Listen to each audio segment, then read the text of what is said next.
leprechauns are alive and well, man. And don't ever let anybody tell you. Just like Santa Claus, alive and well. Now there's a steal by Bird. Underneath the DJ, lays it in. Pierce for three. It's good. Tatum puts up a three.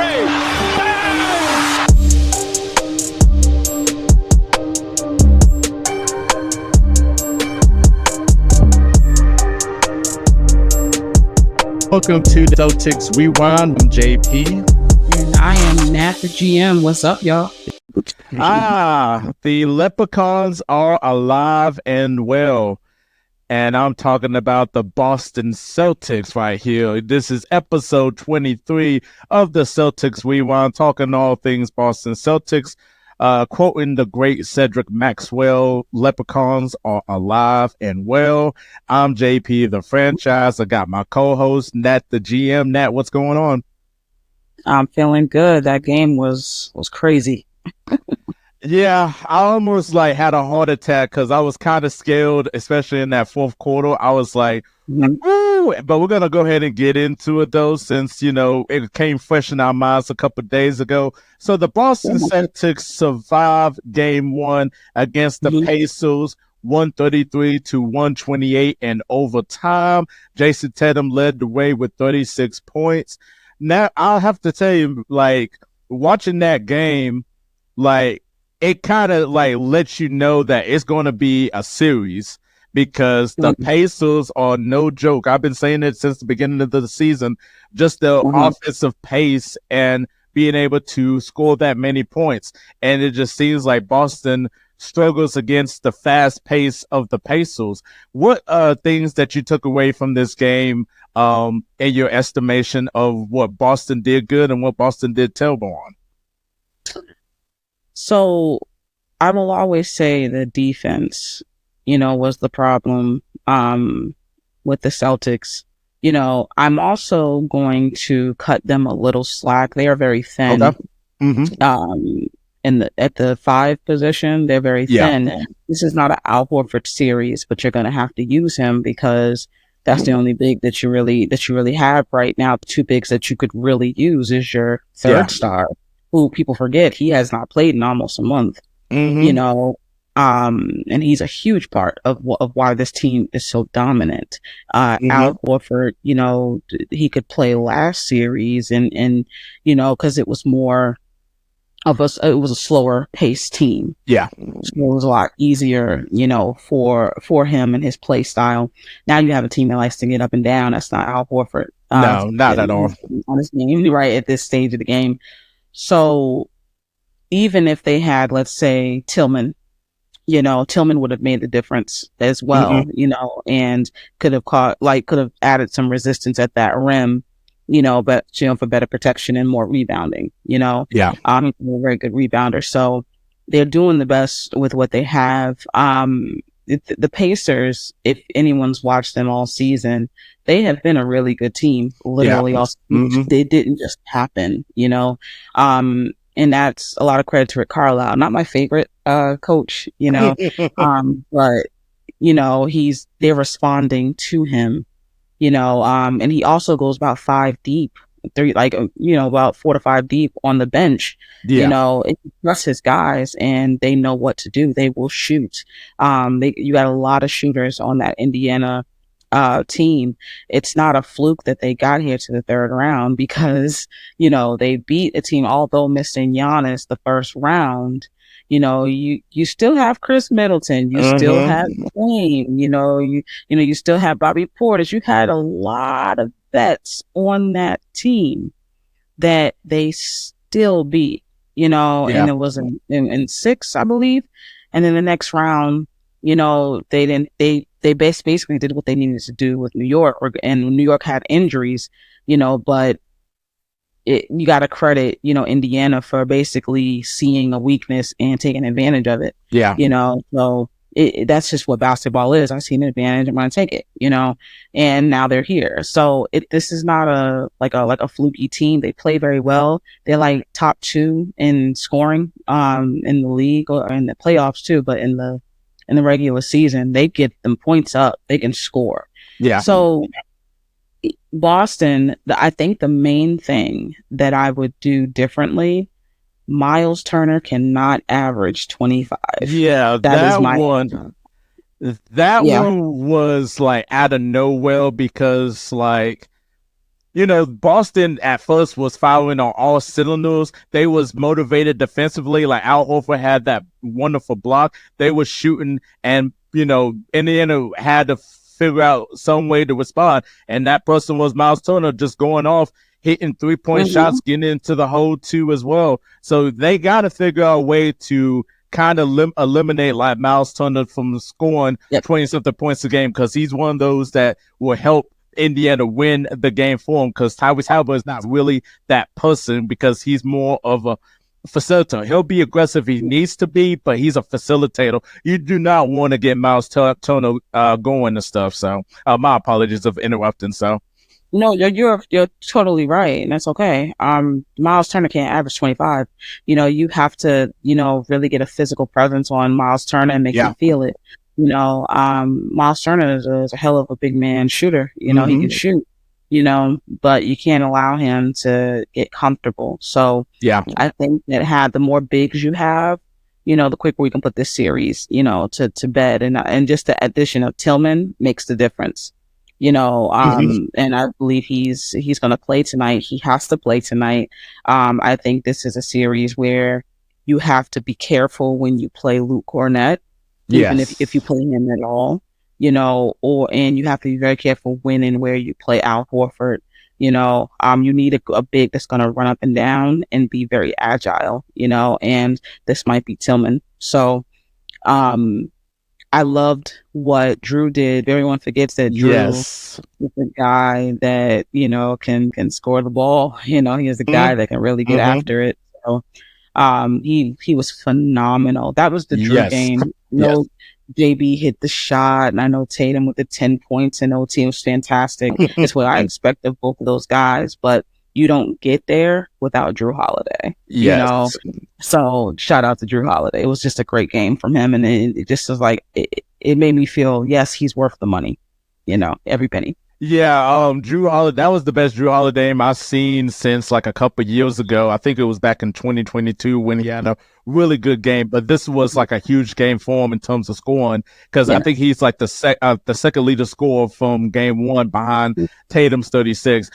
Before we continue with game one, just want to send prayers to Xavier Tillman's family, as his father passed away this past weekend, I believe, and hopefully he be able to suit up tonight. But just take your time, Xavier, man. Like, we are here for you and everything. Boston Nation, Celtic Nation. So prayers to you and your family. Absolutely. Yes. Back to game one. So there was plenty chances where Indiana could have easily won this game, and Tyrese Halliburton had those 2 turnovers, unfortunately, and that was really good defense by Drew Holiday on one of those possessions. I was like, this is what Boston needs to do, because one of the problems, like you were saying about the defense, is like sometimes they're so inconsistent with their intensity that like sometimes you'll see them play really good defense and they are motivated, and then just like out of nowhere they just get so unmotivated, and it's like we need to get that consistency of that defense. We needed to play all 4 quarters. We don't need y'all to play for like 1 quarter or just like 5 minutes. You have to bring it out at all times.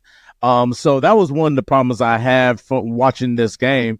But other than that, like Pacers could have easily won this game. That with Carlisle, when he said that it was his fault that he didn't call that timeout so they could advance the ball further, like that could have been a foul call on Jaylen Brown, because he technically fouled Siakam.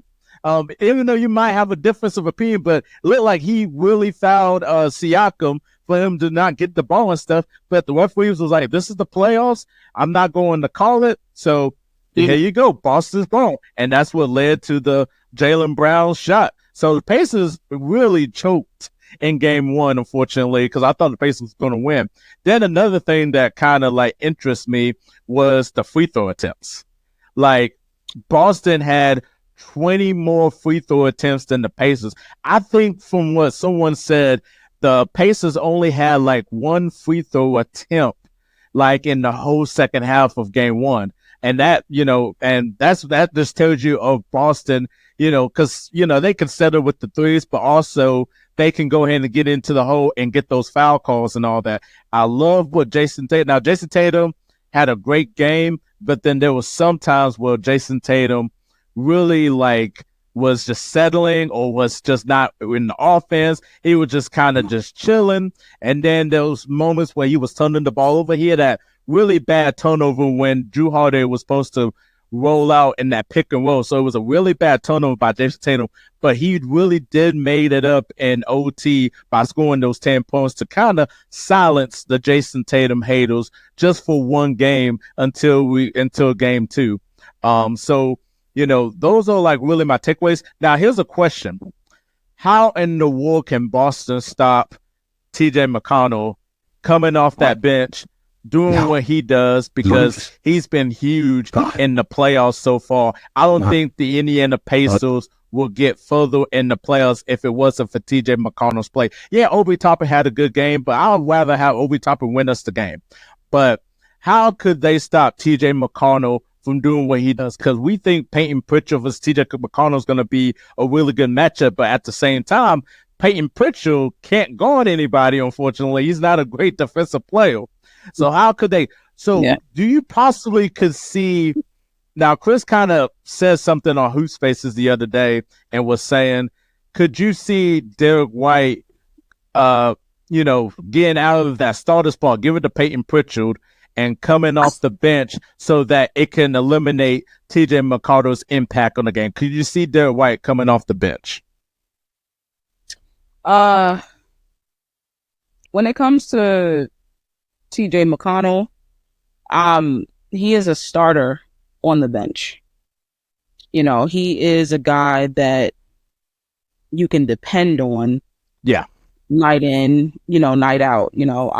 When it comes to TJ, he's one of those underrated players in the league. Yes. So no one should be shocked, by any of this. Yeah. No one should be shocked. Peyton Pritchard's not supposed to guard anybody. He's supposed to keep pace. Yeah. And not mess up anything, make a couple shots while doing it, and also play make. And that's what he's been doing. When it comes to TJ McConnell, you can get a little crafty. You can even throw for a few minutes when he's out there. O'Shea Brissett. O'Shea Brissett is a great defender. Got nothing to lose if you put him out there, because he's going to get you rebounds. He's going to get you hustle. Yeah. He's going to do a lot of things, so you can do that. And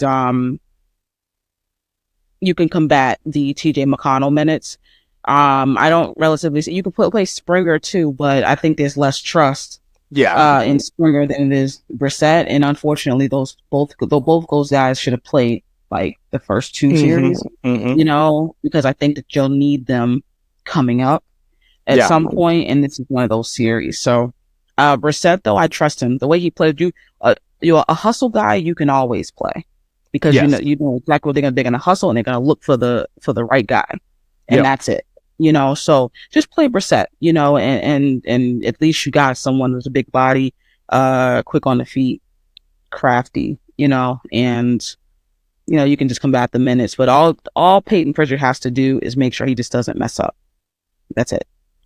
Yeah, I agree with you 100%. It was just a suggestion I was just thinking about. Absolutely. Now Woj did say the other day that Porzingis is going to be ending up coming back around possibly game 4 of the Eastern Conference Finals. And we talked about if the Celtics ain't really struggling against the Pacers in this series and stuff, I would much rather get him more rest so that he be ready for the finals, because we definitely need him for the finals. But since Denver is eliminated by Minnesota and stuff, so it's going to be really interesting to see how this is going to play out. Could you see Porzingis coming back to like a game 4 against the Pacers in this series? Or would you rather for him to just wait until going to game 1 of the finals?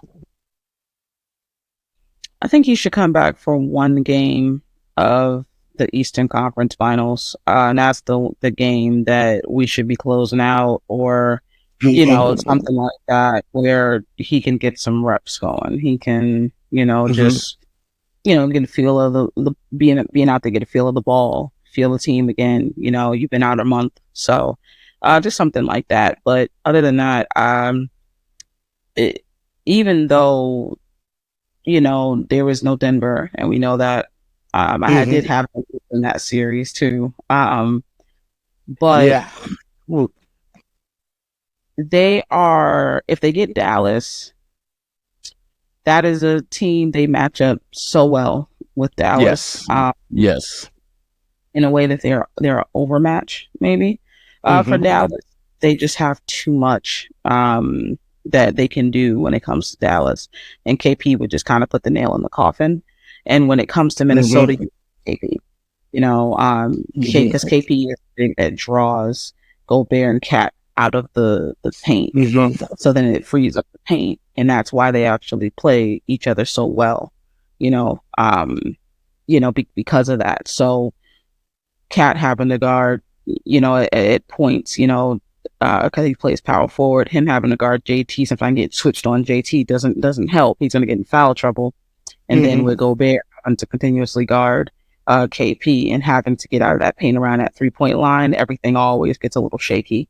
So they match up well. Regardless of who they get, it's a great matchup for Boston. I still have Boston winning the championship this year. And KP, just be healthy. Just as long as he feels good, he knows his body. This is a bet. He knows his body. Trust him.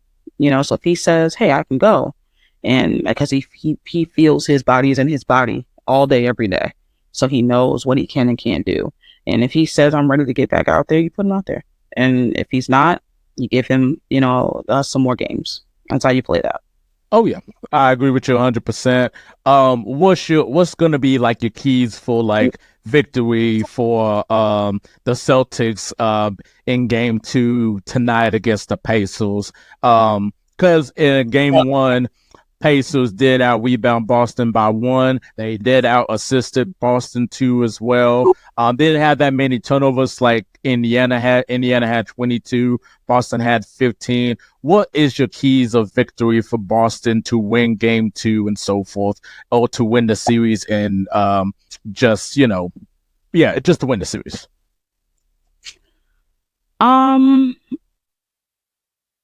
When it comes to this is a Joe series for me. Joe has to know when and when not to do certain things. He's got to get better at his decision making. There are times where he puts JT on the bench that I'm just like, why? Very questionable. Very questionable.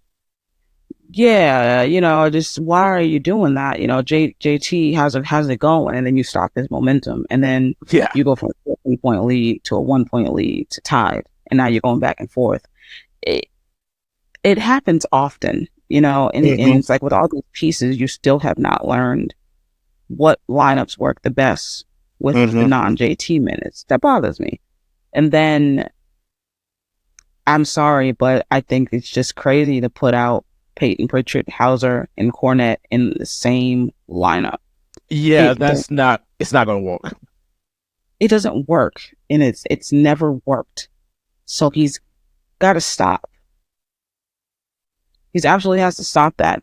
So when it comes to this, I want to see Joe get creative because it's serious to do it. Put Brissett out there. Take 5 or 6 minutes. Put Springer out there. But think what you have. Stop that lineup of the Peyton Pritchards and your Luke Cornettes and your Hausers. Stop that and kind of go deeper. He could have even put Keta out there for a little bit. And, he's another big that has played very well for us. Yep. He could have put him there. He just didn't, so I just think that you got to take some chances. Playing safe doesn't win championships. So if that's what then you're not ready, But playing it safe doesn't win championships. So you've got to shake some things up. And that's what I would hope to see tonight. Just shake it up. This is the series to do it.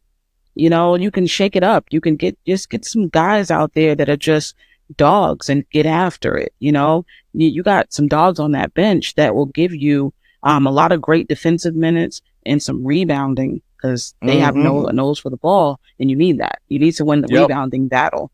So that's what I expect tonight for them to understand. If they win the rebounding battle, I go back and forth with the assist battle, but if they keep it close with the assists, then this should be a win. Take good shots. Yep.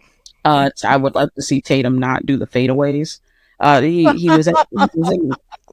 was in the paint, the last game, and he could have just went right back up. Instead, he faded away. And I'm just like, at some point, why? Like, you have to watch yourself and be like, damn, that was dumb, Yes. And I'm hoping he has that moment. It's like soon, because you could literally average 35 all the time if you just stop stuff like that. Yes. So, I do expect a big Jaylen Brown game, though. I do expect Jaylen Brown to really get after it tonight. I think that Jaylen continuously gets snubbed and overlooked. And I think that he has a great matchup. All these guys can score on this team because Indiana doesn't have defenders. And even though they didn't get to the free throw line, Indiana, they actually don't. This is on par for them. They foul the most when they really don't get to the free throw line. It's just what it is. In Boston, they foul very little, and they, so therefore they can defend how they do, and very smart defenders. Yep. So it's on brand, for both of them. So this is just it's a fun series. Just have fun with it, regardless of what side you're on. Hey y'all, JP Seal from Celtics Rewind. The last 5 minutes of the podcast had some technical issues, so unfortunately we can't be able to play that for y'all. But in terms of what we talked about the all NBA teams, first, second, and third team, and we was happy, and we knew what they was going to put out there in terms of the names of being first team, second team, third team. We just had like a little discussion regarding about Jaylen Brown, and Jaylen Brown not being named to an all NBA team, because he does have an argument. He was on the best team with the best record. He had a phenomenal year. And we were just talking about how Jaylen Brown is not really like a sexy type of name to put on all NBA teams, because when you look at all the all NBA teams, not just with your play, but also you got to have a name. Like Steph Curry is going to be on it almost every year. LeBron James is going to be on it every year. Kawhi Leonard, Kevin Durant, like all these names that everybody knows. But a guy like Jaylen Brown, he don't have that same type of moniker like a Steph Curry or LeBron James in terms of the name value. It's not a sexy name to go with.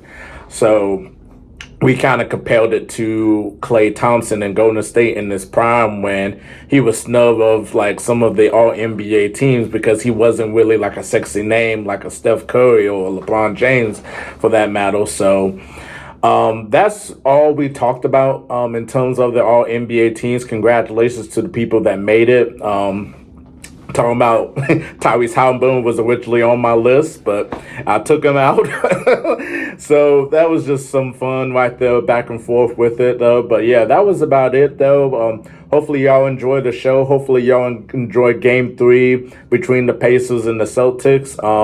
Definitely comment down below and tell us your thoughts in terms of who you think is going to win Game 3 and how you see this series playing out. And make sure you click that button to subscribe to Hoop Spaces for more basketball content. Make sure you like this video too as well. There's going to be more episodes of Celtics Rewind as long as the Boston Celtics is still playing in this NBA season. So I'm JP. Y'all have a wonderful Memorial Day weekend. Peace, y'all.